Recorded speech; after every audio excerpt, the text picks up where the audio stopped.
Sir, do you know your last name? Batman.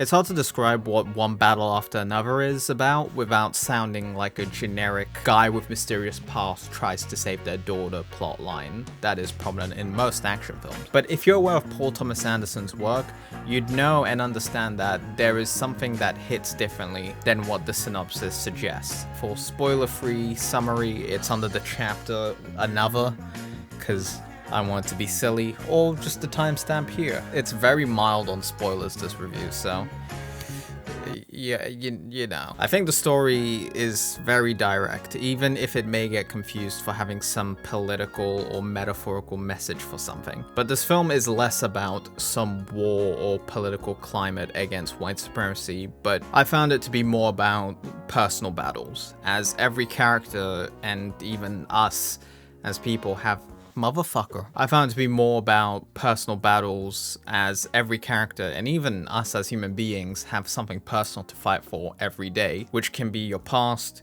your present, or future, to vaguely put it. Despite this film having a grand scale political and epic revolution going on, but it's purely just fading in the backdrop, as the story in the forefront is of a father trying to save his daughter from an enemy of the past, which ends up being much more compelling than what would have been this epic political thriller. And managing to do a story like that and have it still feel epic is very impressive. But it's very Paul Thomas Anderson, as he usually approaches these very intimate story with a vision of making it feel so fucking big, which he nails it with this one, as One Battle After Another is also very entertaining, as it bounces between being a thriller with bursts of action, whilst surprisingly having humor that is offbeat, but it doesn't feel forced. The performances in this film are great. Leonardo DiCaprio does nail the frustrated anxiety of Bob, especially when he fails to remember the code speak and just struggling through the whole plot whilst rocking a flannel robe. But I also think the rest of the cast were just as awesome and integral to the story. From Sean Penn being a fucking weirdo to Benicio del Toro playing the most helpful guy in cinema, with Teyana Taylor and Chase Infinity's characters sort of playing as the beating heart of the overall intense story, and generally makes this film feel like an epic ensemble piece as opposed to an action thriller.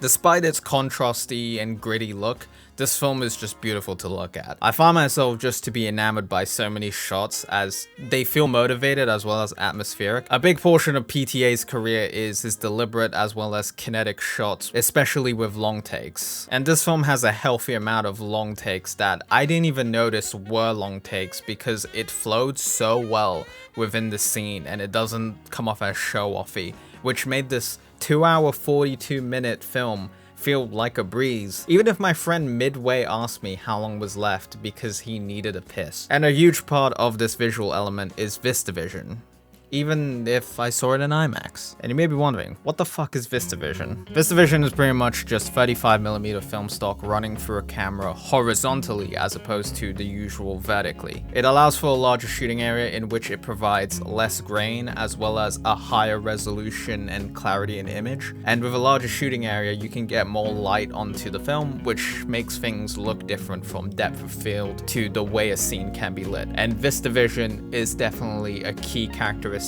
of why this film is great. I think depending on what film stock they use, paired with its motivated cinematography and almost naturalistic lighting, helps makes this film visually stand out, that it sort of feels like a graphic novel.